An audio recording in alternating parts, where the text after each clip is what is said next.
मुंबई की सड़कें बारिश के बाद धुली धुलाई सी लग रही थीं। वो दोनों शॉपिंग मॉल से निकलकर पास में ही बने एक रेस्टोरेंट की तरफ बढ़ रही थीं। उनके हाथों में बड़े बड़े शॉपिंग बैग थे और चेहरों पर एक्साइटमेंट झलक रही थी। मनाल की बच्ची, जल्दी भागो, बारिश फिर से शुरू हो रही है। जर्निश ने उसे डांटते हुए कहा। कसम से तुम तो बूढ़ी आत्मा हो, इतना प्यारा मौसम हो रहा है और मैं तो बारिश में नहाना चाहती हूँ। मनाल बहुत ज़्यादा एक्साइटेड लग रही थी। जर्निश ने उसका बाजू जोर से पकड़ा और रेस्टोरेंट के अंदर चली गई, मगर अंदर जाते हुए भी दोनों के बाल और कंधे बारिश से अच्छे खासे भीग चुके थे। उसने बैग से जल्दी से रुमाल निकाला और अपने कंधे और गर्दन थपथपाने लगी। उसे अच्छी खासी ठंड लग चुकी थी। उसे बारिश से एलर्जी थी और मनाल बारिश की उतनी ही दीवानी थी। अच्छा अच्छा, अब अपना मूड तो ठीक कर लो यार, इतनी सड़ी हुई शक्ल बना रखी है। भाई आएंगे तो क्या सोचेंगे कि इन मोहतरमा को मेरे आने की कोई खुशी नहीं हुई। मनाल ने नकली नाराजगी से उसे घूरा। तुम्हारे भाई के आने की खुशी मुझे क्यों होगी भला? वो कौन सा फ्रांस से मेरे लिए आईफिल टावर लेकर आ रहे हैं? वो अपने गीले बालों में हाथ फेरती बोली। तो मनाल खिलखिलाकर हंस पड़ी। बचपन में वो तुम्हारा स्टूडेंट रह चुका है। कुछ कुछ तो एक्साइटमेंट होनी चाहिए तुम्हें उसके आने की। आखिर अब वो तुमसे ज़्यादा कामयाब हो गया है। वो उससे एक आंख दबाते हुए बोली। जाहिर है मेरे जैसा टीचर उसे शुरू में जो मिल गया था, इसीलिए तो वो कामयाब हुआ है। वो अपने नकली कॉलर झटकती हुई बोली और फिर दोनों खिलखिलाकर हंसने लगीं। इतने में कोई रेस्टोरेंट के अंदर दाखिल होता हुआ दिखाई दिया। 6 फुट से निकलता हुआ कद, हाथों में रंग बिरंगे बैंड, गिरे टी शर्ट और नीचे भूरी जीन्स जो घुटनों से फटी हुई थी।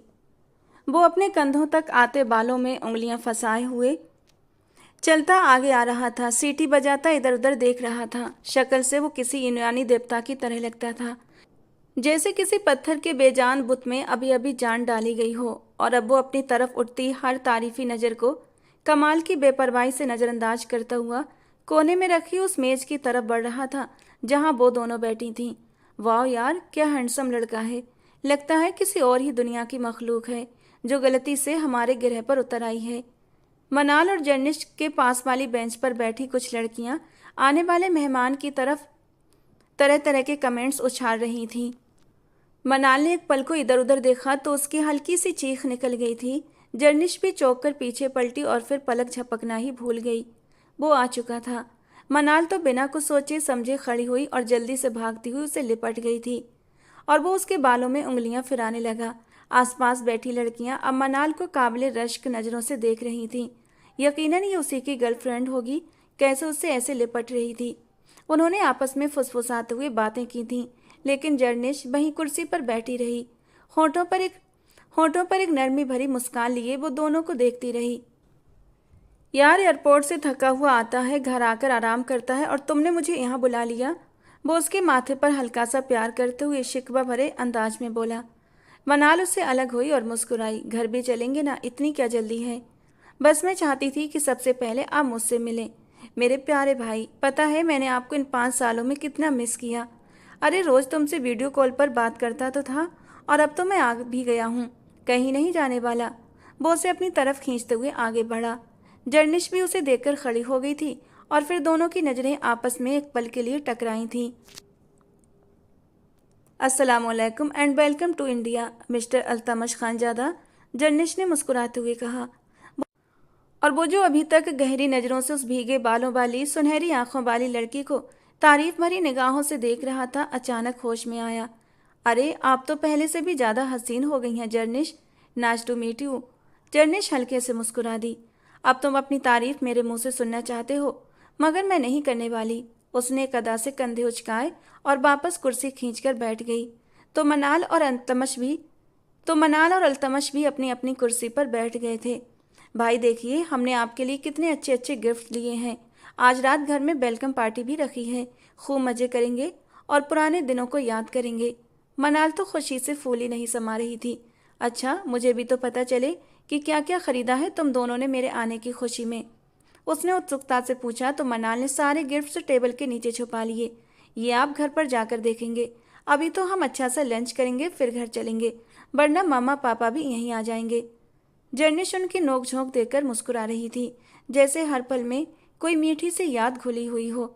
जर्निश, आप आजकल क्या करती हैं? अपनी खूबसूरती को बढ़ाने के अलावा। वो अब फिर से उसी की ओर मुड़ा था।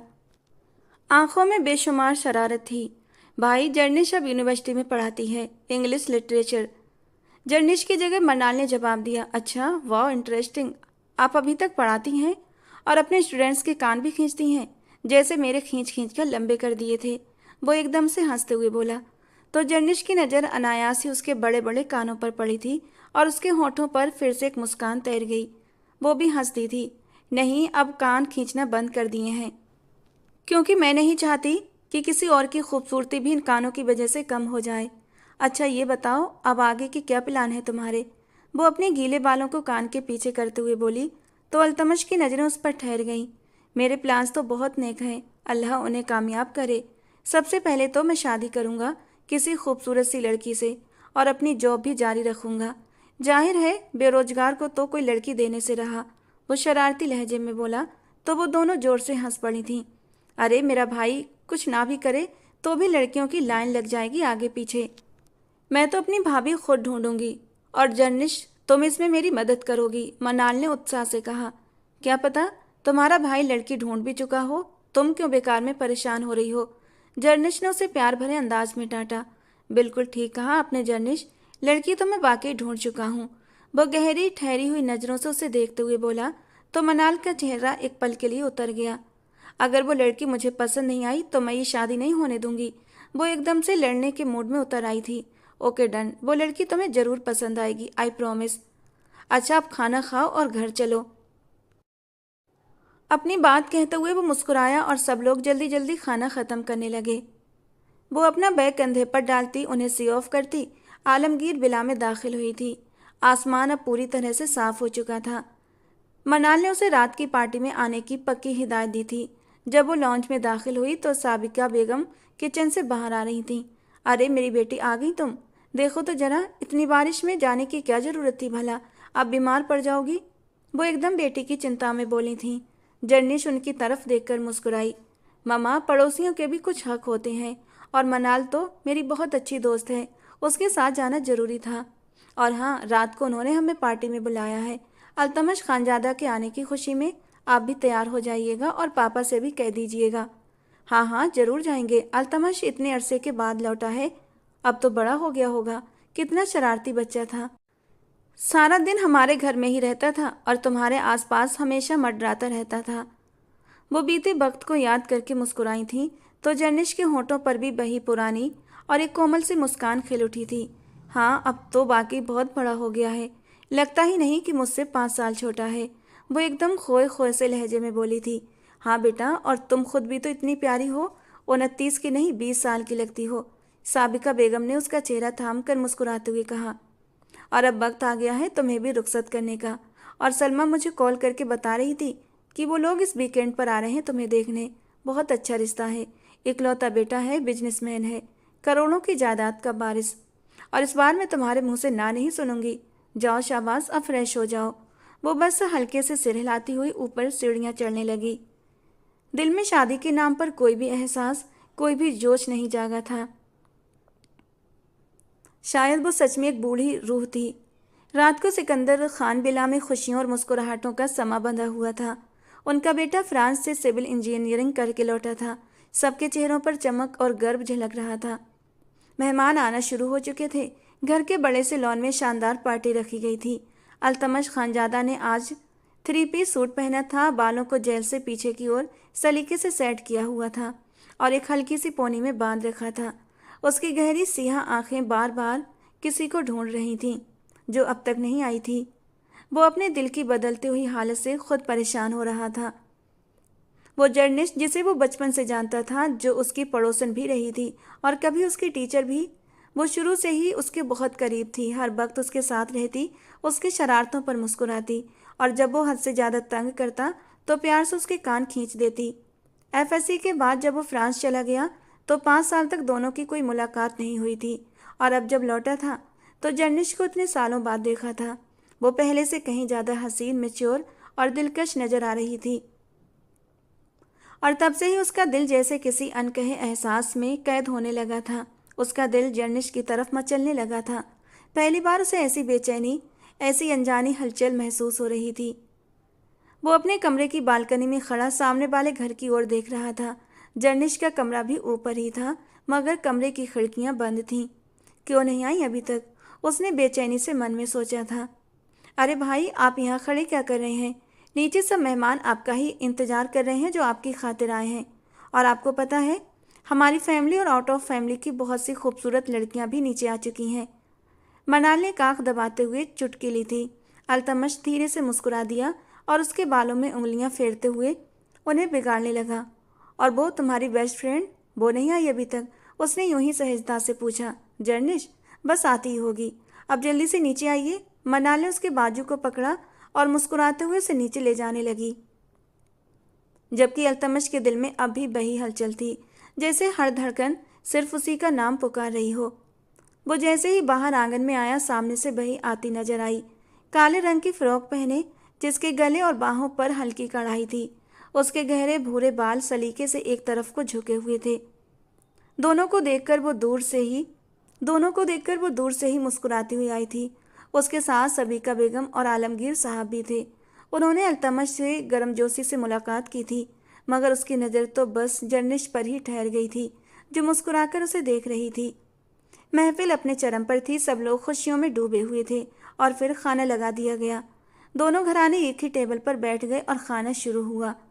अल्तमश से जानबूझकर जर्निश के पास वाली कुर्सी पर बैठ गया और उसकी प्लेट में खाना परोसने लगा। जर्निश ने मुस्कुराकर धन्यवाद कहा। माशाअल्लाह अल्तमश बेटे, तुम तो सच में बहुत बड़े हो गए हो। कितने छोटे से थे जब हमारे घर आते थे, देखो वक्त कितनी जल्दी निकल गया। आलमगीर साहब ने बात छेड़ी तो सब सहमति में सर हिलाने लगे।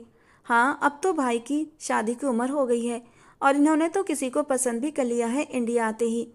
बट लड़की कौन है, कहाँ रहती है, ये बात बता नहीं रहे। मनाल ने शरारती अंदाज में उसका राज खोल दिया और अल्तमश बस मुस्कुराता रहा। अरे वाह, ये तो बहुत अच्छी बात है। हम भी अपनी जर्निश के लिए बहुत अच्छा रिश्ता देख चुके हैं। इसी हफ्ते वो लोग आ रहे हैं रस्म करने, सबीका बेगम ने गर्व से कहा तो सबने वहाँ की आवाज़ निकाली थी, मगर अल्तमश का चेहरा पीला पड़ गया। निवाला गले से नीचे नहीं उतर रहा था। उसने जल्दी से पानी पिया, जबकि जर्निश सिर झुकाए खाने में मंग रही। भाई, अब तो आपको बताना ही पड़ेगा कि वो लड़की कौन है। कसम से इतने दिनों से जिज्ञासा के मारे मेरा पेट मरोड़ खा रहा है। देखिए, अब तो जर्निश की भी शादी हो रही है। मैं चाहती हूँ कि मेरे भाई की भी जल्द से जल्द शादी हो, फिर हम खूब मज़े करेंगे। मनाल ने एकदम मस्ती में चहक कर कहा तो सबकी नज़रें अल्तमश पर टिक गईं। हाँ मेरा बेटा, मेरा बच्चा जिस लड़की को भी पसंद करेगा वो यकीनन अच्छी ही होगी। बताओ बेटा, कौन है वो, ताकि हम भी तुम्हारी बात आगे बढ़ाएं। फरहत बेगम ने प्यार से कहा तो वो उलझन में पड़ गया। जर्निश भी दिलचस्पी से उसे देखने लगी। आखिर उस शानदार जादू भरी पर्सनालिटी वाले लड़के को कौन पसंद आ गई थी। हाँ, अब तो बताना ही पड़ेगा। ये ना हो कि उस लड़की की शादी कहीं और हो जाए और मैं मुंह देखता रह जाऊं। मगर दिक्कत यह है कि मैंने अब तक उस लड़की को बताया नहीं। पहले उसे तो यकीन दिला दूं, कहीं वो मुझे रिजेक्ट ही ना कर दे। वो जर्निश की आंखों में देखते हुए बोला, कोई अंधी होगी जो तुम्हें रिजेक्ट करेगी। जर्निश ने उसे छेड़ते हुए कहा तो सब लोग हंस पड़े, लेकिन अल्तमश की गहरी नज़रें सिर्फ जर्निश पर टिकी हुई थीं। अचानक ही जर्निश को अपने हाथ पर अल्तमश के हाथों का स्पर्श महसूस हुआ और जर्निश को एक झटका सा लगा। उसकी सांसें थम सी गईं। वो अब इस बात से अल्तमश को देखने लगी जो उसी को गहरी नज़रों से देख रहा था। अरे बेटा, पानी पी लो ना। फरहत बेगम ने पानी का गिलास उसकी ओर बढ़ाया। उसने बाएं हाथ से पानी का गिलास पकड़ा, क्योंकि उसका दायां हाथ तो अल्तमश की मजबूत पकड़ में था। वो मेज के नीचे उसका हाथ थामे हुए अपने घुटनों पर टिकाए बड़े ही सुकून से खाना खाने में मगन था, जबकि जर्निश की भूख प्यास सब उड़ चुकी थी। ये क्या मजाक है, उसने उसके कान के पास फुसफुसाते हुए कहा। छोड़ो मेरा हाथ, सब देख रहे हैं। मगर वो जिद्दी बच्चे की तरह बिना असर लिए उसकी उंगलियों को और भी कसकर थाम चुका था। जर्निश ने झटके से अपना हाथ छुड़ाया, उठकर खड़ी हुई। क्या हुआ बेटा, तबीयत तो ठीक है ना तुम्हारी? सबीका बेगम भी चिंतित हो गई थीं। जी मम्मा, मैं जरा वॉशरूम होकर आती हूँ, बस अभी आई। उसने गुस्से से अल्तमश की ओर देखा और अंदर चली गई। बाकी सब लोग खाने में बिजी हो गए थे। मैं अभी आता हूँ, अल्तमश ने भी कहकर सबसे माफ़ी मांगी और खाने की मेज से उठकर अंदर चला गया। वो जर्निश को देखकर रुक गया, जो गुस्से में लॉन्ज में टहल रही थी। शायद उसी का इंतजार कर रही थी। वो गला साफ करते हुए उसके करीब पहुंचा। क्या हुआ प्रिंसेस, इतनी नाराज क्यों हो? ये क्या बदतमीजी थी अल्तमश? तुम अब कोई दूध पीते बच्चे नहीं रहे, बड़े हो गए हो, और इस तरह मेरा हाथ पकड़ना बिल्कुल गैर शालीन हरकत थी। अब मैं तुम्हारी टीचर नहीं हूँ और तुम मेरे लिए नामहरम हो। वो सख्त लहजे में बोली तो अल्तमश बस मुस्कुरा दिया। जानता हूँ ये हरकत गलत थी और मैं इसके लिए माफ़ी भी चाहता हूँ, मगर मैं क्या करूँ अपने दिल का, जो कि बगावत पर उतर आया है। बहुत चाहने लगा हूँ आपको। अभी थोड़ी देर पहले आंटी ने कहा कि आपके रिश्ते के लिए लोग आ रहे हैं, और तब से मेरे अंदर एक आग सी लगी हुई है। मैं आपको किसी और का होते नहीं देख सकता, आपको सिर्फ मेरा होना है। बताइए, जवाब दीजिए, क्या मुझसे शादी करेंगी? वो मोहब्बत से भरी नज़रों से उसे देख रहा था, जबकि जर्निस तो जैसे पत्थर हो गई थी। उसे यकीन नहीं आया। तुम पागल हो गए अल्तमश, मैं तुमसे पूरे 5 साल बड़ी हूँ। अगर ये मजाक है तो बहुत ही बेहुदा मजाक है। वो आंखों में गुस्से के शोले भरकर बोली थी। अगर आप बड़ी हैं तो मैं भी अब कोई छोटा बच्चा नहीं रहा। पूरे 24 साल का हो चुका हूँ, एक मुकम्मल मर्द। और आप ही तो कह रही थी कि कोई अंधी लड़की ही मुझे रिजेक्ट करेगी। क्या आपकी आंखों में भी कमी है जो मेरी मोहब्बत आप देख नहीं पा रही? वो एकदम जोश से बोला था। आप जानती हैं ना, मैं बचपन से कहता था कि मैं आपको ही अपनी दुल्हन बनाऊंगा, और आपने भी मेरे कान खींचकर मुझसे वादा किया था कि आप मेरी ही दुल्हन बनेंगी, किसी और की नहीं। क्या भूल गई वो वादा जो आपने बचपन में मुझसे किया था? जबकि जर्निस तो उसकी बात पर हक्की बक्की रह गई थी। अल्तमश, जिंदगी कोई मजाक नहीं होती। तुम बड़े जरूर हो गए हो, मगर मैच्योर नहीं हुए। तुम अब भी बच्चे ही हो मेरी नज़रों में, और मैं किसी बच्चे से शादी नहीं कर सकती। अल्तमश उसकी बात पर एकदम तमतमा उठा। मैं बच्चा नहीं हूँ जर्निश, क्या आपको सबूत देना पड़ेगा कि मैं एक अडल्ट इंसान हूँ? वो उसके पास आया, जबकि जर्निश से डरकर सोफे की पीठ से टकरा गई। अल्तमश ने अगले ही पल उसकी कमर को पकड़ा और एक झटके से उसे अपने करीब खींच लिया। दोनों की धड़कनें आपस में मिल गई थीं। अल्तमश के फौलादी सीने से टकराते ही जर्निश की धड़कनें बेतहाशा डर से धड़कने लगी थीं। मजबूत हाथ की पकड़ उसकी कमर पर सख्त हुई थी। जर्निश के होंठ फड़फड़ा रहे थे। वो कुछ कहना चाहती थी, लेकिन उसे अल्तमश से इस हरकत की उम्मीद नहीं थी, इसीलिए वो एकदम हक्का बक्का रह गई थी। कुछ भी बोलने के काबिल नहीं बची थी। वो धीरे से उसके चेहरे की ओर झुका और उसके माथे पर अपने नरम गरम से होंठ रख दिए। एक सनसनाहट थी जो जर्निश के पूरे वजूद में उतर गई थी। अल्तमश की गर्म सांसें उसके चेहरे को झुलसाने लगी थीं। बताइए, कोई और सबूत चाहिए आपको कि मैं एडल्ट हूँ या बच्चा? जबकि वो आंखें फाड़े बस उसे देखे जा रही थी। लगता है और सबूत चाहिए आपको मेरे एडल्ट होने का। उसकी खामोशी पर वो अपने अपने होठों को उसके नरम गुलाबी होठों की तरफ ले गया था कि जर्निश उसी पल होश में आई थी। इससे पहले कि वो कोई और शरारत करता, जर्निश ने गुस्से में उसे धक्का दिया था और उसके चेहरे पर एक जोरदार थप्पड़ भी मार दिया। बेशरम इंसान, ये क्या हरकत थी? उसके दिल की धड़कनें तेज थीं, मगर उसकी आंखों में गुस्से की चिंगारियां निकल रही थीं। अल्तमश ने धीरे से कहा, ये बेशर्मी नहीं, ये मेरी मोहब्बत का सबूत है। मैं तुम्हारे माथे पर अपनी मोहब्बत की मोहर लगा चुका हूँ अपने नाम की। अब तुम सिर्फ मेरी हो।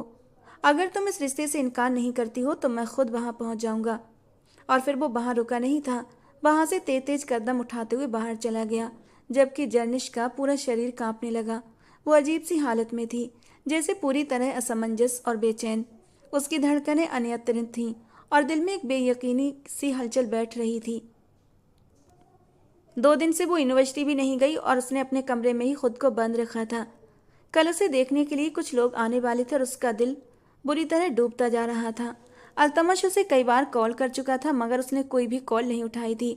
वो उसके बचपने के पीछे अपनी पूरी जिंदगी दांव पर नहीं लगा सकती थी। मनाल भी 2 बार उसका हाल जानने आई थी, मगर वो कुछ भी बताने में असमर्थ थी। अचानक उसका मोबाइल फिर से बजा। इस बार उसने गुस्से से फ़ोन उठाया। क्यों पीछे पड़े हो मेरे? मैंने तुम्हें बता दिया ना अल्तमश, ये सब संभव नहीं है। वो एकदम से परेशान हो गई थी। क्यों संभव नहीं है? क्या कमी है मुझ में? क्या मैं आपके लायक नहीं हूँ? उसने पागलों की तरह कहा तो जर्निश की धड़कनें ठहर सी गईं। ऐसी बात नहीं है अल्तमश, तुम मुझसे कहीं ज़्यादा डिजर्व करते हो। प्लीज़ इस जिद को छोड़ दो। कल वो लोग मुझे देखने आ रहे हैं और मैं उन्हें हाँ कहने वाली हूँ। ख्याल रखना, अगर तुम मुझसे सच में प्यार करते हो तो चुप रहना, मुझे बदनाम करने की कोशिश मत करना, ये मेरी आखिरी रिक्वेस्ट है तुमसे। कहते हुए उसने फ़ोन बंद कर दिया और अपने बाल मुट्ठियों में मरोड़ लिए। उसने आज तक कभी किसी से प्यार नहीं किया था और ऐसा दीवानापन किसी ने पहली बार उसके सामने दिखाया था। दिल का धड़कना फिजिकली तो स्वाभाविक था, मगर सामाजिक बंधन ऐसे थे कि वो चाहकर भी इस प्यार को स्वीकार नहीं कर सकती थी। उसे बस जल्द से जल्द शादी करनी थी। अगली शाम वो तैयार होकर नीचे लॉन्ज में गई। दिल जोर जोर से धड़क रहा था। सबीका बेगम ने सिकंदर और फरहत को भी इनवाइट किया हुआ था। लड़के वाले भी आ चुके थे और साथ में वो लड़का जिसका नाम फारूक था वो भी आया हुआ था। जर्निश ने नज़र उठाकर भी उस लड़के की तरफ नहीं देखा था और ना उसे कोई दिलचस्पी थी। वो बस शादी करना चाहती थी किसी से भी। मनाल उसके बगल में बैठी उसे छेड़ रही थी। माशाल्लाह, आपकी बेटी हमें बहुत पसंद आई है। हम चाहते हैं कि सगाई की रस्म आज ही कर ली जाए। लड़के की माँ मुस्कुराकर बोली। जर्निश के दिल को कुछ अजीब सा महसूस हुआ, जैसे किसी अनहोनी का एहसास, मगर वो चुपचाप बैठी रही। फारूक की माँ उसके बगल में आई और उसे अंगूठी पहनाने लगी। उसकी लंबी मोमी उंगलियों में हीरे की अंगूठी बहुत सुंदर लग रही थी। रस्म खत्म हुई और वो अपने कमरे में चली गई। दिल अजीब खालीपन का शिकार हो रहा था। उसने मोबाइल देखा, कोई कॉल या कोई मैसेज नहीं था। शायद वो समझ गया होगा कि उसकी बात असंभव है। भला मेरा और उसका क्या जोड़। वो बेड पर चित लेट गई और छत को घूरने लगी, लेकिन दिल की बेचैनी थी कि हर पल बढ़ती ही जा रही थी। वो धीरे से बेड से उठी और खिड़की खोलकर बालकनी में चली गई। न चाहते हुए भी उसने सामने देखा। अल्तमश के कमरे की खिड़की पूरी खुली हुई थी। घर कुछ ही दूरी पर था, इसलिए कमरे का दृश्य साफ साफ दिखाई दे रहा था। वो वहाँ देखना नहीं चाहती थी, मगर अचानक ही उसे कुछ गलत होने का एहसास हुआ। वो सामने सोफे पर पड़ा हुआ था। उसका एक हाथ नीचे लटका हुआ था। जर्निश को महसूस हुआ जैसे फर्श पर बहुत अधिक लाल तरल बिखरा हुआ है। उसके पूरे शरीर के रोंगटे खड़े हो गए थे। नहीं, वो ऐसा नहीं कर सकता, इतना पागल नहीं हो सकता वो धीरे से मुंह में बड़बड़ाती नंगे पैर और दुपट्टे से बेपरवाह नीचे की ओर भागी थी। मेन गेट खोलकर वो सामने वाले घर के अंदर दाखिल हो गई। लॉन से होकर वो सीढ़ियां चढ़ती ऊपर उसके कमरे में जाने लगी। साथ ही साथ सबको आवाज़ें दे देकर बुलाने लगी। शायद सब लोग अपने अपने कमरों में थे। वो जैसे ही अंदर गई उसकी तरफ तेजी से बढ़ी थी। खून, अल्तमश प्लीज आंखें खोलो, वो उसका चेहरा गोद में रखकर बोल रही थी और फिर जल्दी से उसकी कलाई थामी और खून बहने वाली जगह पर उंगलियां रखी जो नहीं रुक रहा था। इतने में कमरे में सिकंदर, फरहत और मनाल भी आ चुके थे। हाय मेरा बच्चा, इसे क्या हुआ। वो एकदम हक्का बक्का होकर आगे बढ़ी। सिकंदर साहब ने तुरंत एम्बुलेंस को कॉल किया, जबकि मनाल वहीं सन रह गई, जैसे जान ही ना हो उसके पैरों में। उसे जल्दी से हॉस्पिटल ले जाया गया। जर्निश के कपड़े भी उसके खून में पूरी तरह रंग चुके थे। वो बस रोए जा रही थी, दुआएं मांग रही थी उसके बच जाने की। डॉक्टरों का कहना था कि खून काफ़ी बह चुका है और अभी कंडीशन क्रिटिकल है।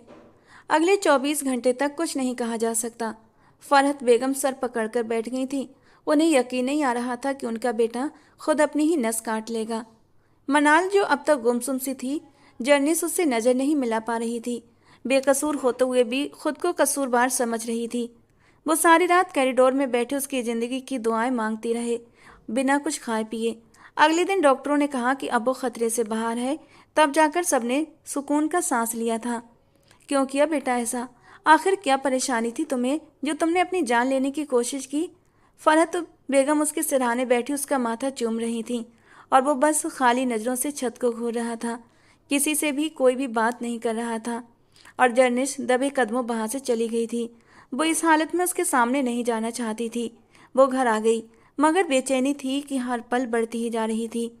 आखिर वो उसके लिए खुदकुशी की कोशिश कैसे कर सकता था? अगर वो सच में मर जाता तो? इससे आगे वो सोचना नहीं चाहती थी। अगले दिन उसे डिस्चार्ज कर दिया गया था। वो घर आ चुका था। अपने कमरे में किसी से बात तक नहीं कर रहा था। मनाल भी उसे पूछ पूछ कर थक गई थी, मगर वो बस छत को घूरने लगता या कह देता कि मुझे अकेला छोड़ दो। मनाल जर्निश के पास आई। पता नहीं भाई को किसकी नज़र लग गई है। ना कुछ खा रहे हैं, ना किसी से बात कर रहे हैं। आखिर ऐसा भी क्या हो गया? मेरा हंसता मुस्कुराता भाई, किसने उसे तोड़ कर रख दिया? वो मेरे सामने आ जाए तो मैं उसकी जान ले लूं। वो गुस्से से बोली।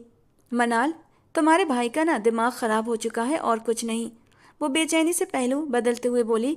तो मनाल एकदम से ठहर गई। क्या मतलब? तुम जानती हो सब? उसकी वजह? मुझे बताओ, क्या छुपा रही हो? वो जर्निश को कटघरे में खड़ा कर चुकी थी। उसकी वजह उसका पागलपन है मनाल, और कुछ नहीं।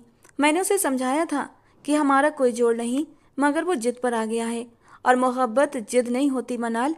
मोहब्बत तो कुर्बानी देने का, दिल बड़ा करने का नाम होती है। वो कैसी मोहब्बत करता है मुझसे, जो सरासर जुनून और पागलपन है। वो अनचाही ही मनाल को सब कुछ बताती चली गई, और मनाल को लगा जैसे किसी ने उसके सिर पर आसमान गिरा दिया हो। व्हाट? क्या कहा तुमने? यानी कि भाई और तुमसे मोहब्बत करते हैं? Oh my God, I can't believe. वो दीवार से लगी सिर थामकर खड़ी रह गई। देखा, तुम भी हुई ना शॉक्ड? मैं भी ऐसे ही हो गई थी। भला मेरा और उसका क्या जोड़ बनता है?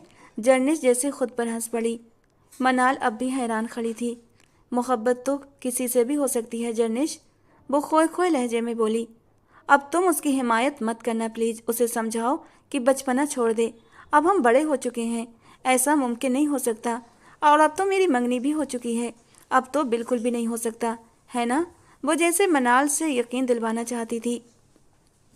भाई तुम्हारी खातिर इस कदर एक्सट्रीम पर गए हैं जर्निश, यकीनन तुमने ही उन्हें ठुकराया होगा, इसीलिए उन्होंने खुदकुशी की कोशिश की।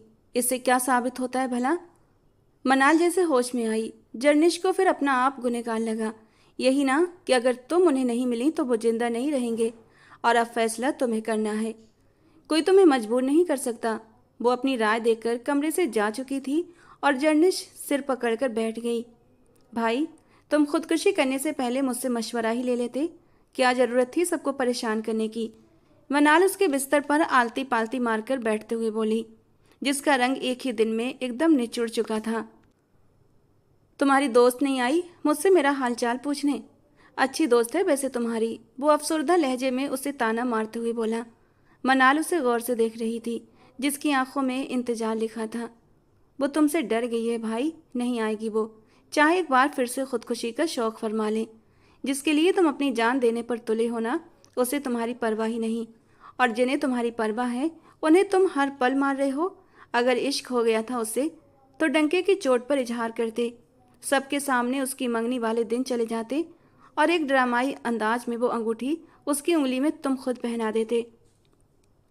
लेकिन मुझसे मशवरा जो नहीं किया, अब ऐसा ही होना था। अब तो कुछ नहीं हो सकता ना। अगले महीने शादी है उसकी। मनाल उसे समझाने लगी। उससे कहो एक बार मिलने आ जाए, बात करना चाहता हूँ। फिर जो दिल चाहे करती फिरे। अल्तमस की सोच बस उसी बात पर अटकी हुई थी कि इतने में दरवाज़ा खुला और कोई अंदर दाखिल हुआ, जिसे देखकर अल्तमश एक पल के लिए सांस लेना भूल गया, क्योंकि वो पूरी तरह उसकी सांसों पर काबिज हो चुकी थी। वो सफ़ेद सादे कुर्ते में थी, बालों का ढीला जूड़ा बनाए, आंखें शायद रात भर जागने की वजह से लाल हो रही थीं। मनाल उसे देखते ही एकदम बिस्तर से उठी और बाहर जाने लगी, जबकि जर्निश ने उसका हाथ पकड़ लिया। तुम कहीं नहीं जा रही, तुम्हारे सामने बात करने आई हूँ मैं, वो गुस्से से बोली। देखने आई हूँ ना कि मरीज़े इश्क शिफायाब हुआ या फिर दम तोड़ गया। अल्तमश ने तंज कसा तो जर्निश दांत पीस कर रह गई। अगर आज के बाद ऐसी नाकाम कोशिश की ना, तो मैं खुद तुम्हारी जान ले लूँगी। मैं तुम्हें ये बताने आई हूँ कि अगले महीने मेरी शादी है, और हम दोनों फैमिलीज़ के बीच जो इतने बरसों का ये जो इतना स्ट्रॉन्ग बंधन बना है ना, इसे मत तोड़ो। मैं तुम्हारे किसी भी गलत काम की जिम्मेदार नहीं हूँ। मैंने नहीं कहा था कि मुझसे मोहब्बत करो तुम। वो उसे चेतावनी देती उसके करीब आई। मनाल की नज़रें टेनिस बॉल की तरह दोनों के चेहरे पर घूम रही थीं। ठीक है, कर लो शादी, मुझे कोई ऐतराज़ नहीं, मगर सिर्फ इतना बता दो, क्या तुम उस लड़के से मोहब्बत करती हो जिसके लिए मुझे ठुकरा रही हो? मैं सच तुम्हारी आंखों में पढ़ लूँगा, इसलिए झूठ मत बोलना। जर्निश कुछ पल दांत पीसती रही। अगर मोहब्बत नहीं करती तो कर लूँगी। वैसे भी जब लड़की का निकाह हो जाता है तो शौहर की मोहब्बत खुद ही दिल में जगह बना लेती है। उसके लिए तुम परेशान मत हो। उसने अपनी तरफ से एक बहुत ही ठोस दलील पेश की थी, और वो एकदम से खड़ा हुआ, कदम कदम चलता उसके करीब गया। जर्निश एकदम पीछे हटकर दीवार से लग गई, घबराई नज़रों से उसे देखने लगी। क्या तुम मेरे बारे में कुछ भी महसूस नहीं करती जर्निश? वो उसकी आंखों में जाने क्या खोजने की कोशिश कर रहा था। जर्निश ने थूक निगला। वो बहुत नर्वस हो रही थी। मैं तुमसे पूरे 5 साल बड़ी हूँ अल्तमश, मैं भला क्यों महसूस करूं कुछ भी? तुम्हारी तरह बेवकूफ़ नहीं हूं मैं। क्या सिर्फ यही वजह है मुझे ठुकराने की कि मैं तुमसे छोटा हूं? अल्तमश को बेहिसाब अफसोस हुआ। ये वजह इतनी बड़ी है कि मैं चाह कर भी इसे भुला नहीं सकती। इसीलिए बाज आ जाओ तुम। मत बनाओ हम सबकी ज़िंदगी मुश्किल। वो फट पड़ी थी, मगर अल्तमश तो कुछ और ही ठान चुका था। ये वजह मेरे लिए बेमानी है, इसलिए तुम परेशान मत हो, मैं सब ठीक कर दूंगा। तुम उस लड़के से मोहब्बत भी नहीं करती, इसलिए बात ख़त्म। अब जाओ आराम करो, शायद सारी रात सोई नहीं हो तुम। वो उसके चेहरे से बालों की लट हटाता बड़ी ही नरमी से बोला था, जबकि मनाल मुंह खोले अपने भाई का ये दीवानापन देख रही थी और फिर कमरे से ही भाग गई। जर्निश उसे खूंखार नज़रों से देख रही थी। अगर तुम मेरे बारे में कुछ भी महसूस नहीं करती तो आज से करना शुरू कर दो जर्निश। मेरी मोहब्बत तुम्हारे दिल तक खुद ही पहुंच जाएगी, बस खिड़की खुली रखना। वो उसकी ठोड़ी पर अंगूठे से हल्का स्पर्श करते हुए बोला। जर्निश का दिल जोर से धड़क उठा। अल्तमश खानजादा की सहर भरी शख्सियत के आगे भला कौन लड़की मजबूत रह सकती थी? इससे पहले कि उसका दिल कमज़ोर पड़ता, उसने उसे पीछे धकेला और तेजी से कमरे से बाहर निकल गई और वो उसे जाते हुए बिस्तर पर निढाल सा गिर पड़ा। जर्निश उसके लिए अब सांसें जितनी जरूरी हो चुकी थी। वो गुस्से में भरी घर आई थी। आते ही साबिका बेगम से कह दिया कि वो जल्द से जल्द शादी की तारीख तय कर दें। उसके नज़दीक उसकी जल्दी शादी ही इस मसले का सबसे सही हल था। इस बार अगर वो खुदकुशी करता है तो कर ले, मैं उसके किसी भी काम की जिम्मेदार नहीं हूँ, उसने तय कर लिया था। घर में शादी की तैयारियां शुरू हो गईं। कार्ड बांटे जा चुके थे। जर्निश ने अपनी यूनिवर्सिटी के दोस्तों और साथियों को भी निमंत्रण दे दिया था। उसकी शादी में अब सिर्फ 15 दिन रह गए थे। मनाल ने आना जाना बंद कर दिया था, जैसे वो उससे नाराज हो कि वो ऐसा क्यों कर रही है। मगर जर्निश फिलहाल किसी को भी मनाने के मूड में नहीं थी। उसने अपने दिल पर ताला लगा लिया था, बस घर और यूनिवर्सिटी के बीच सीमित होकर रह गई थी। इन्हीं दिनों फारूक ने उसे डिनर पर बुलाया। उसका कहना था कि शादी से पहले वो एक बार जर्निश से मिलना चाहता है। जर्निश ने भी कोई ऐतराज नहीं किया था। आखिर जिंदगी जिसके साथ बितानी थी, उसे थोड़ा बहुत जानना तो उसका हक था। रात 8 बजे वो तैयार होकर घर से निकली, कार में बैठी और रेस्टोरेंट की तरफ चल पड़ी। वहां पहुंची तो फारूक पहले से ही वहां मौजूद था। उसे देखकर धीरे से मुस्कुराया था। जर्निश ने भी हल्की सी मुस्कान दी और सामने वाले सोफे पर जाकर बैठ गई। वो यहाँ तो आ तो गई थी, मगर समझ नहीं पा रही थी कि बात क्या करे। क्या आपको मेरा यूं बुलाना बुरा तो नहीं लगा? फारूक के सवाल पर वो धीरे से मुस्कुरा दी। बिल्कुल भी नहीं। शादी से पहले एक दूसरे को थोड़ा बहुत जानना जरूरी है, बस इसीलिए मैं आ गई हूँ। आप बताइए, आपने कैसे समय निकाला मेरे लिए? आज मेरे ऑफिस में कोई खास मीटिंग नहीं थी, इसीलिए सोचा आपके साथ डिनर कर लूँ। असल में पापा का सारा बिजनेस मैं ही संभालता हूँ। रोज देश से बाहर जाना होता है। शेड्यूल काफ़ी टफ है, लेकिन उम्मीद है आप इसे ज़्यादा सीरियस नहीं लेंगी। असल में मैं तो ये शादी वादी करना भी नहीं चाहता था और ना ही इसके लिए मेरे पास समय था। लेकिन आप जानती हैं कि मैं अपनी मम्मी की कोई भी बात टाल नहीं सकता। उन्होंने बचपन से लेकर अब तक मेरा इतना ख्याल रखा कि मैं उनकी हर बात मानने का पाबंद समझता हूँ। उसने मीठे और सभ्य लहजे में कहा। जी आप सही कह रहे हैं, पेरेंट्स हमारा बुरा तो नहीं सोचते ना, और ना ही उन्हें मना करना चाहिए। वो जहाँ भी कहें, मतलब वो सही कह रहे हैं। जर्निश ने उसकी पुष्टि में सिर हिलाया। जी बिल्कुल, आप काफ़ी मैच्योर और समझदार हैं और इसीलिए मम्मा को आप पहली ही नज़र में पसंद आ गई थी और मैंने तो आंखें बंद करके उनकी हाँ में हाँ मिलाई थी। आपसे भी यही गुजारिश करूँगा कि प्लीज़ कभी भी मम्मा से अपना रिलेशनशिप ख़राब मत करना, वरना हमारा रिश्ता भी कॉम्प्लिकेटेड हो जाएगा। मैं तो एक वर्क अल्कोहलिक बंदा हूँ, 24 घंटे भी बिना थके काम कर सकता हूँ, लेकिन मम्मा घर पर अकेली बोर हो जाती हैं। अब वो मेड से तो दिल की बातें कर नहीं सकती, इसलिए उन्होंने कहा कि घर में बहू का होना ज़रूरी है। आप दोनों का ही दिल बहला रहेगा और कोई भी परेशानी नहीं होगी। वो बार बार अपनी घड़ी देख रहा था और जर्निश को जल्दी जल्दी हिदायत भी दे रहा था कि शादी के बाद उसे अपनी माँ का हरदम ख्याल रखना है और उन्हें कंपनी देनी है। जर्निश मुश्किल से मुस्कुराई। उसे लगा जैसे उसके सामने कोई इंसान नहीं बल्कि एक रोबोट बैठा है जो इमोशनलेस था। पहली बार उसे कुछ घुटन का एहसास हुआ। फारूक, आपकी सारी बातें ठीक हैं, लेकिन आपसे एक सवाल करना चाहती हूँ। क्या ये शादी 100% आपकी मम्मा की चॉइस है? आप सच में अभी शादी नहीं करना चाहते? फारूक कुछ पल सोचता रहा, फिर धीरे से मुस्कुराया।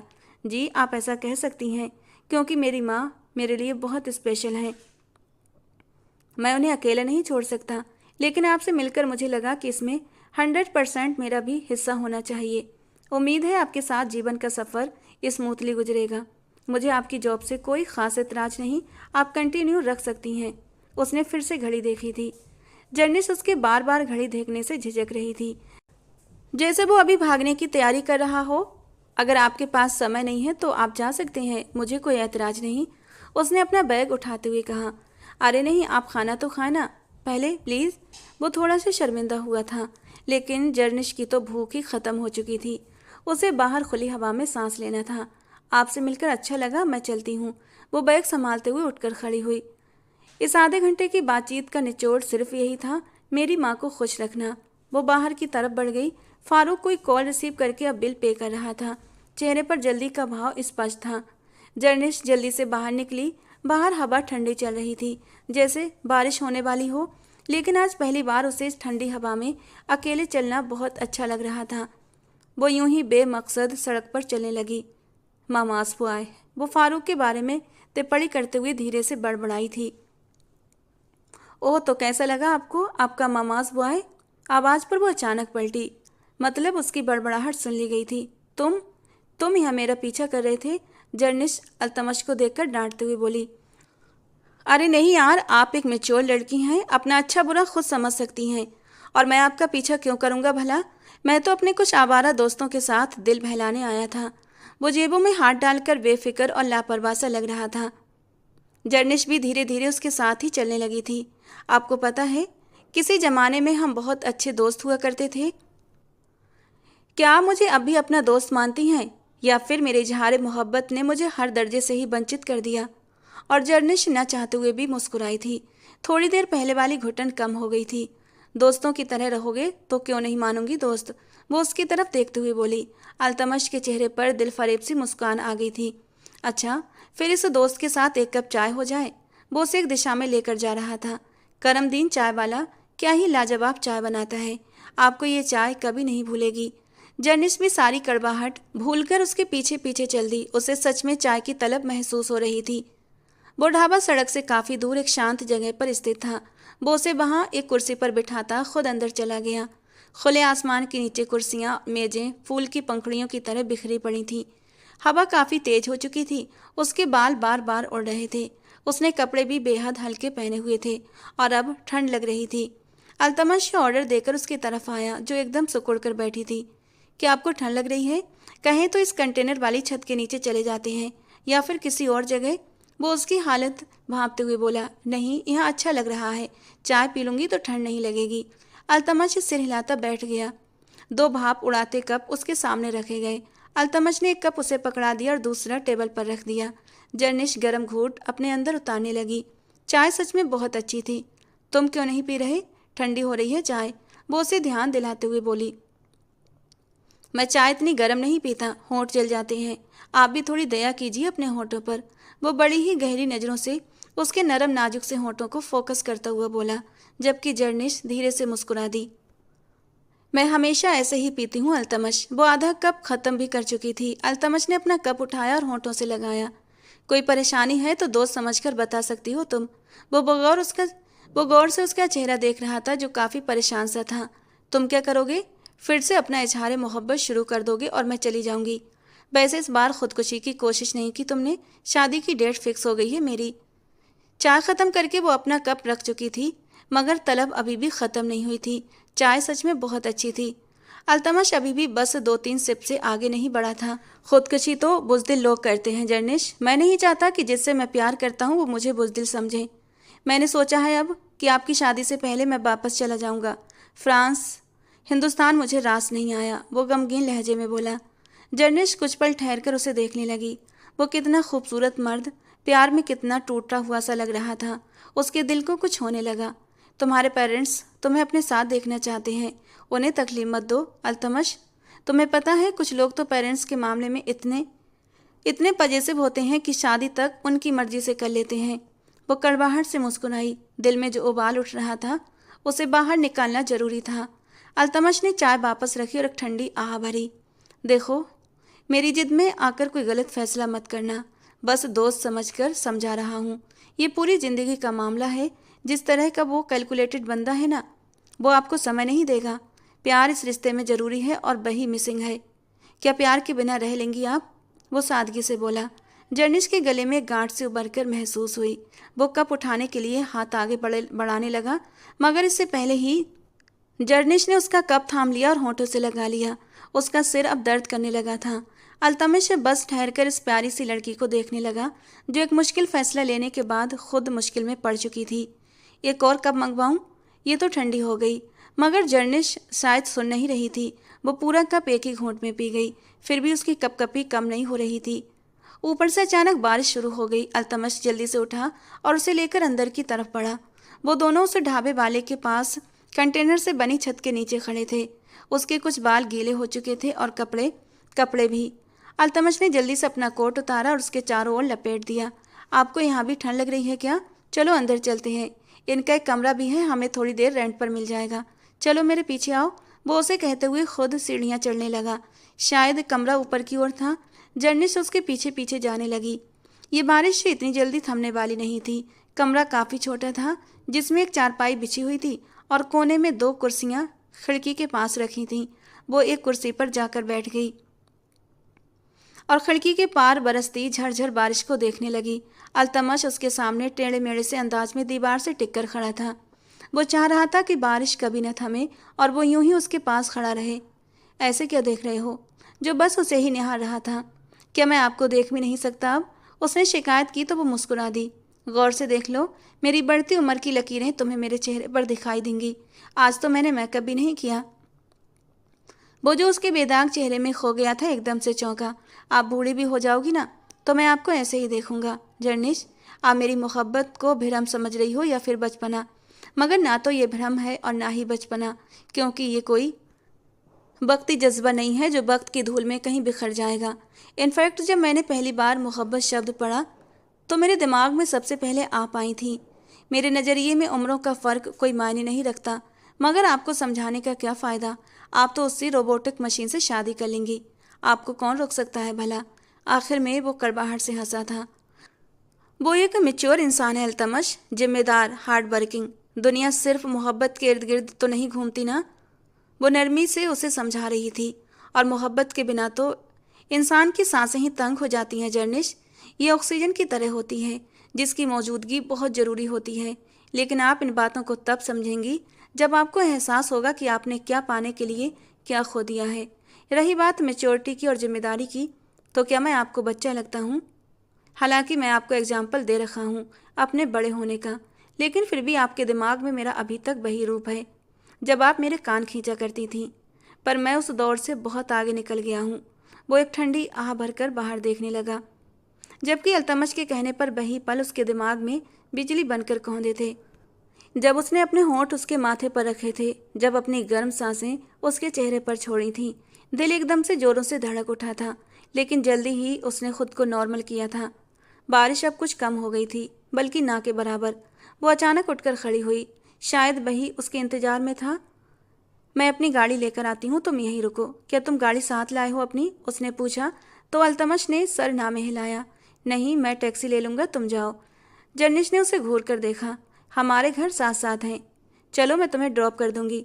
वो कहकर नीचे जाने लगी और बस यही तो वो चाहता था। कुछ देर और जर्निश के साथ वक्त गुजारना चाहता था। उसने अपने ड्राइवर को कॉल करके कार की लोकेशन बताई कि वो गाड़ी वापस ले जाए और फ़ोन बंद करके उसके पीछे पीछे जाने लगा। वो गाड़ी साथ लाया था, पर जर्निश से झूठ बोला था। घर तक का रास्ता वो चुपचाप चले। अल्तमश बस उसे अपने साथ महसूस कर रहा था और उसके लिए यही काफ़ी था। तुम्हारा घर आ चुका है, अब उतर जाओ नीचे और जाओ अपने घर। गाड़ी रुकी थी और वो उसके उतरने का इंतजार कर रही थी, जो उसे देखने में मगन था। वो चौंक कर नीचे उतरा, पर दरवाजे पर खड़ा रहा। अब क्या प्रॉब्लम है? जाओ ना, मेरा कोट तुम्हारे पास है, वो तो वापस कर दो। जर्निश एकदम शर्मिंदा हुई और जल्दी से गाड़ी से उतरी, कोट उतारने लगी। मैं तुम्हें ये धोकर भी वापस कर सकती थी, कहीं भागी तो नहीं जा रही इसे लेकर? वो नाखुशी से बोल पड़ी। मुझे ये ऐसे ही चाहिए, अब मैं इसे कभी नहीं धोऊंगा। वो उसके हाथ से कोट पकड़ते हुए बोला। आप ना सही, आपकी खुशबू ही सही। उसके लहजे में बेचारगी सी थी। जर्निश बस उसे देख कर रह गई और फिर गाड़ी के अंदर बैठकर अपने गेट की तरफ चली गई। वो अपने मंगेतर से मिलकर जितनी उदास हुई थी, अल्तमश से मिलकर उतनी ही हल्की फुल्की हो गई थी। मगर उसकी आखिरी बात ने फिर से उसे उदास कर दिया था। क्या वो बाकी उससे इतनी मोहब्बत करने लगा था? वो ऐसी मोहब्बत छोड़कर एक ऐसे व्यक्ति से मंगनी कर चुकी थी जिसकी ज़िंदगी में शायद मोहब्बत करने का वक्त भी नहीं था। उसका फैसला सही था या गलत, अभी इसी बारे में उसे सोचना था। शादी में सिर्फ एक हफ्ता रह गया था। जैसे जैसे दिन करीब आ रहे थे उसकी बेचैनी बढ़ती ही जा रही थी। दिल अजीब से डर और बहमों में घिरा हुआ था। वो न चाहते हुए भी अल्तमश को सोचती रहती, उसकी बातें, उसका दीवानापन उसे अपने जादू में बांध लेता था। रात को बालकनी में खड़ी होकर चाय पीते हुए उसकी नज़रें अपने आप ही अल्तमश के कमरे की ओर उठ जाती थीं। कभी कभी वो भी उसी वक्त बालकनी में खड़ा होकर चाय पीता और उसे देखता तो वो जल्दी से कमरे में चली जाती, कमरा खिड़कियां सब बंद कर लेती और अपने दिल पर हाथ रखकर पूछती, ये क्या बदतमीजी थी? मुझे क्या होता जा रहा है? मुझे फारूक के बारे में सोचना चाहिए, मगर मेरा दिल मुझसे ही बगावत क्यों कर रहा है? वो इस एहसास से बहुत परेशान थी, इतना कि उसे तेज बुखार हो गया और वो बिस्तर से जा लगी। मनाल कई दिन बाद उससे मिलने आई थी। जर्निश ने उसे देखकर मुंह फेर लिया और वो उसके पास बैठ गई। तुमने भाई की जिंदगी तो बेरंग बना ही दी है, मगर खुद भी खुश नहीं लग रही हो। क्या हुआ है तुम्हें? ऐसे बिस्तर पर पड़ी हो जैसे शादी का नहीं, मौत का इंतजार कर रही हो। वो उसके बालों में उंगलियां फेरते हुए बोली। जर्निश की आंखों में अचानक ही आंसू बहने लगे। पता नहीं मनाल, मुझे क्या हो गया है। मेरा खुद पर काबू नहीं रहा। मैं क्या करूं? वो उसके सीने से लगती हुई जोर जोर से रोने लगी तो मनाल एकदम से सन रह गई। ये शादी मत करो जर्निश, तुम खुश नहीं रहोगी। अगर कोई इंसान तुमसे इतनी मोहब्बत करता है तो तुम उसे ठुकरा दो, वो भी एक बेमतलब की वजह से, तो किसी दूसरे इंसान के साथ कैसे खुश रह सकती हो? मैं तुम्हारी दोस्त हूँ तो मैं जानती हूँ तुम अंदर से खुश नहीं हो। जर्निश उससे अलग हुई, अपनी आंखें रगड़ने लगी। 4 दिन बाद मेरी शादी है और तुम मुझसे ऐसी बातें कर रही हो, तसल्ली देने के बजाय। अब तो कुछ भी नहीं हो सकता ना? और मनाल उसके सवाल पर ठहर कर उसे देखने लगी। क्या तुम चाहती हो कि कुछ हो जाए? क्या तुम भाई के बारे में कुछ महसूस करने लगी हो? अगर ऐसा है तो प्लीज़ मुझे बता दो। अभी भी कुछ नहीं बिगड़ा है। कैसी बातें कर रही हो मनाल? तुम्हारे भाई और मेरा कोई जोड़ नहीं है। सब लोग बातें बनाएंगे और मेरे पेरेंट्स बहुत दुखी होंगे। प्लीज़ ऐसी बातें करके मुझे और डिप्रेस मत करो। ठीक है, फिर मैं जा रही हूँ। जाने से पहले मनाल बोली, तुम्हें बता दूं कि भाई 3 दिन बाद फ्रांस वापस जा रहे हैं। वो यहाँ इंडिया में रहना नहीं चाहते और हम उन्हें मजबूर नहीं कर सकते। ये कहकर वो चली गई और जर्निश को ऐसा लगा जैसे उसके शरीर से बस जान निकलने ही वाली हो। आज उसकी मेहंदी थी, उसका बुखार अभी भी कम नहीं हुआ था। आंखें लाल हो रही थीं। पीले रंग के कपड़ों में उसका चेहरा भी बिल्कुल पीला सा लग रहा था। उसके हाथों में मेहंदी लगाई जा रही थी और वो गुमसुम सी बैठी थी। उसकी सोच बस इसी बात पर अटकी हुई थी कि आज रात वो चला जाएगा और वो उसे फिर कभी देख नहीं पाएगी। वो किसी और की हो जाएगी। जर्निश का दिल किसी आरी से चीर दिया गया हो, ऐसा दर्द महसूस हो रहा था। मगर मगर वो मुंह से एक सिसकी तक नहीं निकालना चाहती थी। सबीका बेगम बार बार उसके माथे पर हाथ रखती। न जाने उनकी बेटी को किसकी नज़र लग गई थी। वो बिल्कुल भी खुश नज़र नहीं आ रही थी। उनकी चिंता और भी बढ़ रही थी। आखिर क्या मामला है? अचानक जर्निश को जोर का चक्कर आया और वो बेहोश हो गई। सब लोग बुरी तरह परेशान हो गए, आने वाले मेहमान भी। सबीका बेगम और मनाल उसे कमरे में ले गईं। उसके मुंह पर पानी के छींटे मारकर आलमगीर साहब ने जल्दी से डॉक्टर को बुलाया। सबीका बेगम का तो रो रो कर बुरा हाल हो गया था। मेरी बेटी को क्या हो गया है? वो मनाल की ओर देखकर बोली। तुम्हारी तो वो दोस्त है ना, तुम बताओ इसे क्या समस्या है? क्या ये कुछ छुपा रही है?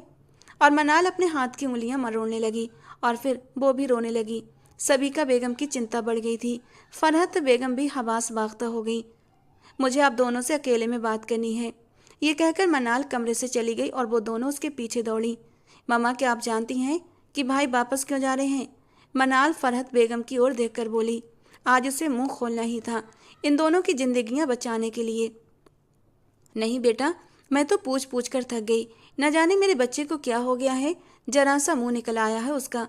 मुझे तो कुछ भी नहीं बताता और अब जर्निश की भी यही हालत है। आखिर हो क्या रहा है ये? मनाल तुम ही बताओ, फरहत बेगम चिंता से बोली। इन दोनों को आपस में प्यार हो गया है। वे एक दूसरे के बिना नहीं रह सकते, मर जाएंगे दोनों। प्लीज़ आप इन दोनों को बचा लें। भाई की इस हालत की वजह जर्निश है। जब उनकी मंगनी हुई तो भाई ने खुदकुशी की कोशिश की और जर्निश ने भाई को समझाया कि वो दोनों एक नहीं हो सकते। इसीलिए भाई ने वापस जाने का फैसला कर लिया। मगर अब समस्या ये है कि जर्निश भी भाई से प्यार करने लगी है। इसका एहसास उसे अब हुआ है और वो मरने वाली हो गई है। अगर आप इन दोनों को खुश देखना चाहते हैं तो ये शादी रोक दें। Aunty please. मनाल रोते हुए सब कुछ बता रही थी और वो दोनों मुंह खोले सुन रही थीं। इतना सब कुछ हो गया और तुमने हमें बताया नहीं। अब जब कल उसकी बारात है तुम कह रही हो कि शादी रोक दें। सबीका बेगम को गुस्सा आ गया। ठीक है, फिर जो दिल चाहे वो करें, मगर फिर अपनी बेटी के चेहरे पर आप कभी खुशी नहीं देख पाएंगी। मेरा भाई तो आज चला जाएगा, वो कभी जर्निश को तंग नहीं करेगा, मगर क्या जर्निश उसे भूल पाएगी? कभी नहीं। ये कहकर वो चली गई और फरहत और सबीका एक दूसरे का मुंह देखकर रह गईं। जर्निश की आंखें एक झटके से खुली थीं और उसे सबसे पहला ख्याल यही आया कि अल्तमश चला गया होगा। उसने वॉल क्लॉक पर समय देखा, रात के 11 बजे थे। Oh my God. जल्दी से अपना मोबाइल निकाला, नंगे पैर बिस्तर से उतरी और भागती हुई बालकनी में गई। सामने वाले कमरे की लाइट्स बंद थीं। तो क्या वो जा चुका है? फ़ोन पर उसे कॉल मिलाकर बेचैनी से कान से लगाया, मगर उसने कॉल नहीं उठाई। प्लीज़ अल्तमश, कॉल पिक करो, वो रोते रोते कह रही थी। सारा शरीर जैसे लकवा मार गया हो। वो बार बार पागलों की तरह उसे कॉल कर रही थी। दिल दर्द से फट रहा था। 5वीं बार कॉल करने पर उसने कॉल उठाई, मगर दूसरी तरफ से खामोशी थी। अल्तमश, तुम कहाँ हो? उसने कांपती आवाज़ में कहा। वहीं जहाँ तुम चाहती थी जर्निश। मैं अब तुम्हें कभी परेशान नहीं करूँगा। कल तुम्हारी शादी है, इसलिए बेस्ट ऑफ लक, वो दर्द भरे लहजे में बोला। तो जर्निश का शरीर कांपने लगा। मुझे तुमसे अभी मिलना है, प्लीज़ वापस आ जाओ। और अल्तमश एकदम खामोश हो गया। कुछ देर के बाद उसकी आवाज़ गूंजी। अगर ना आऊँ तो? वो जैसे किसी बात की पुष्टि चाहता था। जर्निश ने रेलिंग पर अपने हाथों की पकड़ मजबूत की थी। अगर आज नहीं बोली तो कभी नहीं बोल सकेगी। अगर तुम नहीं आए तो मैं मर जाऊंगी तुम्हारे बिना। तुम तो बच गए थे अल्तमश, मगर मैं नहीं बचूंगी, याद रखना। और फिर उसने फ़ोन बंद कर दिया। उसने अब तक वही कपड़े पहने हुए थे। कल उसकी रुखसती थी, मगर उसे यकीन था कि वो कल तक जिंदा नहीं बचेगी। उसका शरीर फिर से बुखार में जलने लगा था। अचानक ही उसके कमरे का दरवाज़ा खुला, कोई अंदर दाखिल हुआ था। जर्निश उसी पोजीशन में बालकनी में बैठी थी। उसे बहुत ठंड लग रही थी, मगर वो फिर भी बैठी रही। तभी बालकनी का दरवाज़ा खुला और वो कदम कदम चलकर उसके पास आया। उसने अपना जर्द चेहरा उठाया तो पलकें साकित हो गईं। क्या वो कोई ख्वाब देख रही थी या सच में वो उसके सामने खड़ा था? अल्तमश ने अपना कोट उतारा और उसके चारों ओर लपेट दिया, फिर उसे कंधों से पकड़कर उठाया। उसका शरीर बुखार में जल रहा था। चलो अंदर, यहाँ ठंड लग जाएगी। उसने नरमी से उसे अपने साथ लगाया और कमरे में ले आया, बिस्तर पर बिठाया और कंबल उड़ा दिया। अब बताओ, क्यों मिलना चाहती थी मुझसे? वो कोमल आवाज़ में बोला। जर्निश बेचैनी से अपने होंठ बुरी तरह काटने लगी। तुम वापस नहीं गए अभी तक? आज तो तुम्हारी फ्लाइट थी ना? वो मासूमियत से बोली। मुझे किसी ने फ़ोन पर मरने की धमकी दी थी। अगर जहाज़ लैंड भी कर चुका होता ना, तब भी मैं छलांग लगाकर आ जाता तुम्हारे पास। तुम बताओ, क्या तुम इस शादी से खुश नहीं हो? इनफैक्ट ये शादी तो तुम अपनी मर्जी से जल्द करना चाहती थी ना। अब क्या हुआ? वो उसके माथे से बाल हटाते हुए बोला।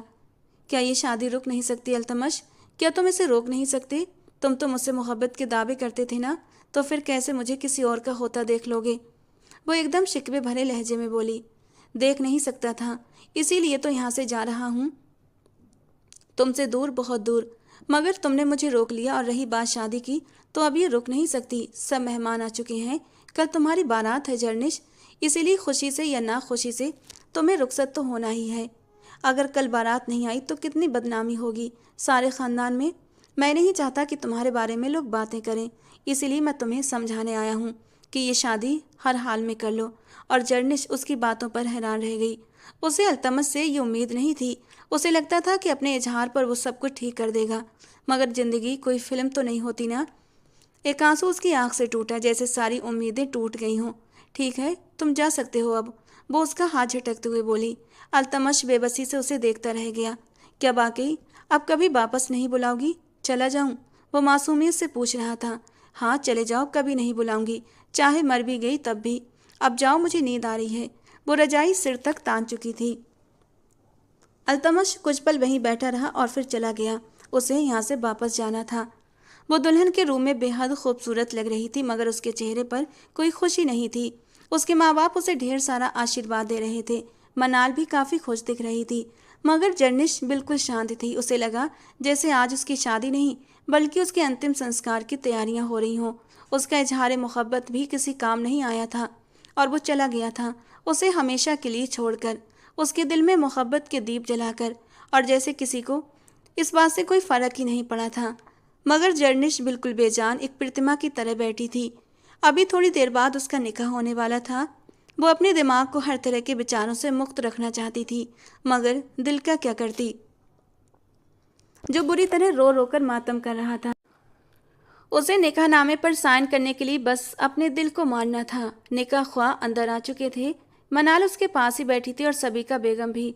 जर्निश जर्निश आलमगीर बिन्त आलमगीर, आपका निकाह अल्तमश खानजादा बिन सिकंदर खान से 20 लाख सिक्का राजुल वक्त तय पाया गया है। क्या आपको ये निकाह कबूल है? निकाह ख्वाह उसका हाँ का इंतजार कर रहे थे और जर्निश को लगा जैसे उसने सुनने में गलती कर दी हो। उसका निकाह तो फारूक से हो रहा था ना? उसने सवालिया नज़रों से मनाल को देखा जो शरारत से हंस रही थी, और फिर अपनी माँ को जो नम आंखों से मुस्कुराकर उसे हाँ कहने का इशारा कर रही थी। उसकी आंखें एकदम खुशी से छलक पड़ी। क्या ये कोई चमत्कार था? उसने जल्दी से निकाहनामे पर साइन किए। जब सब लोग चले गए तो उसने मनाल का बाजू दबोच लिया। क्या चक्कर है ये? मुझे बताओ ये सब कैसे हुआ? मनाल मुस्कुराते हुए उसका चेहरा दोनों हाथों में थाम गई। भला इतनी प्यारी लड़की को हम किसी गैर मर्द के हवाले कर सकते थे? जो भी करना था मुझे ही करना था, क्योंकि तुम दोनों बुज़दिल निकले। मोहब्बत करना जानते हो, मगर मोहब्बत के लिए स्टैंड नहीं ले सकते। कल जब भाई जाने लगे तो मैंने उनके जाने से पहले ही सबको बता दिया कि क्या चक्कर चल रहा है। फिर क्या होना था? फैसला मुश्किल था, मगर उन्हें अपनी बेटी और बेटे की खुशी ज़्यादा अजीज थी दुनिया की बातों से। सबीका आंटी ने फारूक के घर फ़ोन करके उन्हें मना कर दिया कि वो लोग ये शादी नहीं कर सकते। उन लोगों ने काफ़ी हंगामा किया, मगर फिर शुक्र है कि सारी रात रूठने मनाने का सिलसिला चलता रहा और फिर भाई को भी जाने से मना कर दिया गया। वो तो खुद हैरान थे कि ये सब हुआ कैसे। वो इसीलिए जा रहे थे क्योंकि उन्हें लगता था कि तुम्हें उनसे मोहब्बत नहीं, मगर जब मैंने उन्हें बताया कि तुम उनके बिना मर जाओगी तो वो तुम्हें छोड़कर कैसे जा सकते थे। बस हमने सब मामले तय कर लिए और तुमसे छुपा लिया। तुम्हें सरप्राइज़ भी तो देना था ना। अब बताओ कैसा लगा हमारा सरप्राइज़? वो चहककर बोली तो जर्निस उसे गुस्से से घूरने लगी, मगर उसे अब यकीन नहीं आ रहा था कि वो वाकई अल्तमश खानजादा की बीवी बन चुकी है। उसके दिल का दर्द एकदम से ख़त्म हो गया था। उसने अपने माँ बाप को गले लगाया और उनका शुक्रिया अदा किया। अगर तुम हमें पहले बता देती तो ये सब ना होता, मगर चलो अब भी शुक्र है कि हमें अपनी बेटी की खुशी का पहले से अंदाज़ा हो गया। अल्लाह तुम्हें हमेशा खुश रखे। और यूँ वो अपने माँ बाप की दुआओं के साए तले रुखसत हो गई और अल्तमश खानजादा के कमरे में पहुँच गई। उसका दिल अजीब सी लय पर धड़क रहा था। एक अजीब सी बेचैनी थी, एक अजीब सी बेयकीनी थी। अचानक कमरे का दरवाज़ा खुला और वो अंदर दाखिल हुआ। जर्निश को ठंडे पसीने आ रहे थे। वो आहिस्ता से उसके पास आकर बैठा और उसका घूंघट उठाया। दोनों की नज़रें आपस में मिलीं। अल्तमश खानजादा की आंखों में गर्म और जुनूनी जज्बात देखकर वो अपनी पलकों को शर्म से और झुका गई। वो उसके दोनों हाथ थामकर चूम रहा था। मेरी मोहब्बत हमारी ज़िंदगी में ऐसे चमत्कार लाएगी, मुझे अंदाज़ा नहीं था जर्निश। जर्निश ने अपना हाथ झटका। तुम बहुत बुरे हो, बहुत बड़े ड्रामेबाज। पता है मैं सारी रात रोती रही हूँ, सोई भी नहीं हूँ। तुम तो मुझे बता सकते थे ना? बताना चाहता था, मगर उस मनाल की बच्ची ने बताने से मना किया था। आखिर ये सारा कमाल उसी का तो है, वरना हम दोनों तो खुदकुशी करने पर तुले थे। तुमने मेरी जबान बंद कर रखी थी और मैं इसीलिए खामोश था कि तुम मुझसे मोहब्बत नहीं करती। मगर कल रात तुम्हारा पागलपन देखकर मेरा दिल चाहता था कि उसी वक्त तुम्हें अपनी दुल्हन बनाकर ले जाऊं। वो उसकी लाल होती आंखों पर बारी बारी अपने होंठ रखता बोला, मेरी जिंदगी में बहारों को फिर से लौटाने का शुक्रिया। वो उसे अपने बाहों में समेटता बोला तो जर्निश के सारे गिले शिकवे उसकी पनाहों में धुल गए थे। वो धीरे धीरे उसकी आंखों से होता हुआ उसके गालों पर आया था और गालों से होते हुए उसके होंठ जर्निश के कानों पर टिके थे। हल्के से उसके कान की लौ को दबाता हुआ वो उसके कानों में धीरे से फुसफुसाया था, तो इजाज़त दो कि मैं आपको दिखा सकूं कि मैं अब अडल्ट हो चुका हूं। उसकी बात का मतलब समझकर जर्निश शर्म से लाल पड़ी थी। उसने अपने दोनों हाथ अपने चेहरे पर रख लिए थे। उसकी ये अदा देखकर अल्तमश जोर से हंस पड़ा था। दोनों हाथों को हटाता हुआ वो उसका चेहरा अपने हाथों में ले गया था। जज्बात अल्तमश के चेहरे से झलक रहे थे। वो बेखुद होता उसके होंठों पर झुक गया था और बड़ी शिद्दत से उसके होंठों की नरमी को महसूस करने लगा। उसके स्पर्श में इस कदर जुनून था कि जर्निश का दिल जोरों से धड़क रहा था। तकिए पर उसे लेटाता हुआ वो धीरे धीरे उसकी ज्वेलरी उससे अलग कर रहा था और जब हाथ उसके ब्लाउज पर टिके तो शर्म के मारे जर्निश लाल हुई थी। प्लीज अल्तमश, लाइट तो बंद कर दो, उसकी मिनमिनाती सी आवाज आई थी। दिल नहीं कर रहा लाइट बंद करने का। लाइट बंद कर दी, फिर मैं तुम्हें देखूंगा कैसे। वो आंखों में ढेर सारी शरारत लिए अपनी उंगलियों से उसके पेट पर शरारत करने लगा। और जब उसकी उंगलियां धीरे धीरे ऊपर की ओर सरक रही थीं, जबकि जर्निश ने अपनी सांसें रोक ली थीं, आंखें कसकर बंद कर ली थीं। उसकी उंगलियों का स्पर्श उसके पूरे वजूद में एक एक तरंग से उठा रहा था। और जब अल्तमश के हाथों की उंगलियां रेंगते हुए उसके ब्लाउज के अंदर से उसकी नरम धड़कनों तक पहुंची तो जर्निश ने बेडशीट को मुट्ठी में जोर से दबाया था, होंठ को चलकर सिसकी को रोका था, जबकि जर्निश के मचलते वजूद को देखकर अल्तमश दीवाना हुआ था। ऊपर से उसके हाथों के नीचे जर्निश की नरम मुलायम सी धड़कनें। वो उन धड़कनों को होंठों से छूने के लिए बेकरार हुआ था। अगले ही पल उसे हर चीज़ से आज़ाद करता वो उसके मक्खन वजूद को अपने होंठों से छूने लगा, जबकि जर्निश शर्म के मारे आंखें नहीं खोल रही थी। आंखें खोलो जर्निश, वो उसके कान में फुसफुसाया। तुम लाइट बंद नहीं करोगे तो मैं आंखें नहीं खोलूंगी, जर्निश ने निरूठेपन से कहा, जबकि हंसते हुए अल्तमश ने इस बार लाइट ऑफ कर दी थी। लाइट ऑफ होते ही जर्निश ने झट से आंखें खोल दी थीं। अब अल्तमश उस पर और भी टूट कर बरसा था, जैसे बरसों की तड़प बस आज ही निकाल लेना चाहता हो। जर्निश ने भी पूरी खुशी से अपना आप उसे सौंप दिया था और सुकून से उसकी बाहों में समाते हुए अब वो ये यकीन करना चाहती थी कि बाकी अल्तमश खानजादा उसका मुकद्दर बन चुका है और ज़िंदगी का ये सफ़र बहुत हसीन होने वाला है। तो दोस्तों, आज का हमारा ये नॉवल आपको कैसा लगा कमेंट बॉक्स में ज़रूर बताना। पसंद आया हो तो प्लीज़ लाइक करना। रोज़ ऐसे ही रोमांटिक और नए नए नॉवल के लिए हमारे चैनल के साथ जुड़े रहें। मिलते हैं दोस्तों अगले किसी नए और रोमांटिक से नॉवल के साथ।